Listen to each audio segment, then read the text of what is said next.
ఏగా దిక్కుమాలిన రీల్స్ ఏం చేస్తారబ్బా, మంట లేకుండా వంట అనే ఓ రీల్ చేయండి నా సామిరంగా. తెల్లారేటొరకు తెలంగాణ ఏంది, దేశమంతా చక్కర్లు కొట్టకుంటే నన్ను అడుగు. ఏంది పచ్చి పులుసు, చింతపండు తొక్కు, ఎల్లిగడ్డ కారం అన్ని గవే చెప్తుర్రా.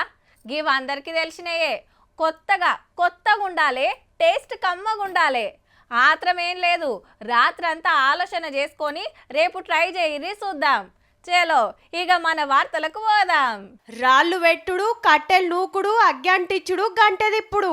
సిటీలా శాన హోటళ్లు, హాస్టళ్ల కాడ కట్టెల పొయ్యిలే కనబడుతున్నాయి. మళ్ళా పట్నంలా 11,000 హాస్టళ్లుంటే ఒక్కో దాంట్లో 200-300 మంది ఉంటే 3 పూటల వంటకు ఎట్లా లేదన్నా దినం 2-3 సిలిండర్లు ఒడుస్తాయట. మార్కెట్లా కమర్షియల్ గ్యాస్ దొరుకుతలేదాయే, అట్లాని ఉపాసం ఉంచలేరు కదా, గందుకే కట్టెల పొయ్యిలు పెడుతుర్రిగా. ఉస్మానియా హాస్టల్ల సుతా ఇదే కథ. ఒంటరలా మెస్ల రాదు కాబట్టి బయట వేస్తున్నారు.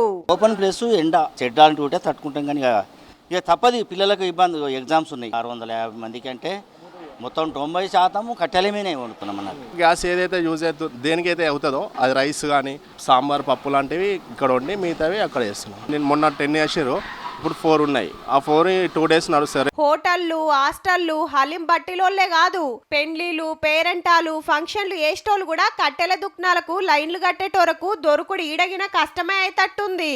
మామూలుగా అయితే మనము 1000 రూపాయలు 1200 అమ్మేవాళ్ళం, ఇప్పుడు 1300 1400 అని ఇచ్చేస్తున్నాం. వేరే తనైతే 1500-1600 అమ్ముతున్నంట. అసలు 5 క్వింటాలు తీసుకోపోయిండు.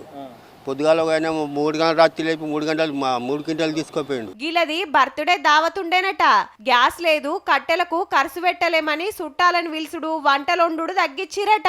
గ్యాస్ ఉంటే తొందర అయిపోతుండే, కట్టెలు కదన్నా ప్రాబ్లం అయితే కంపల్సరీ అవుతుంది. చికెన్ బిర్యానీ అనుకున్నాం, బిర్యానీ తీసేసి మామూలుగా చికెన్ కర్రీ, రుమాల్ రొట్టె అనుకున్నాం, అది కూడా తీసేసినాం.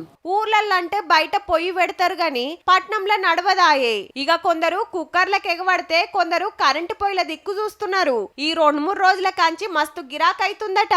ఆన్లైన్ లా బుకింగ్లు పెరిగి నో స్టాక్ బోర్డులు పెట్టిండ్రంటే చూడుర్రిగా. ఎల్పిజి షార్టేజ్ వల్ల చాలా కస్టమర్స్ ఇండక్షన్స్ కి వస్తున్నారు. ఒక్కొక్క స్టోర్ నుంచి 50-100 పీసెస్ సేల్ అవుతున్నాయి. వాళ్ళ మార్నింగ్ నుంచి ఇప్పటిదాకా కూడా ఆల్మోస్ట్ ఒక 40-50 పీసెస్ సోల్డ్ అవునాయి. 2 days నుంచి కొంచెం హై డిమాండ్లో నడుస్తుంది ఇండక్షన్ కుక్కర్స్. చాలా కస్టమర్స్ అడుగుతున్నారు. Even though we have sold our display units. ఇప్పుడు గ్యాస్ తిప్పలు గీళ్ళకే గాని ఆ యుద్ధం అట్లనే నడిచినా అంటే ఇండ్లల్ల వంటగిన గ్యాస్ గోసలు తప్పై. మళ్ళా ఎందుకైనా మంచిది మంటలేని వంట ఎట్లా చేయాలో తెలుసుకోండ్రుల్లా.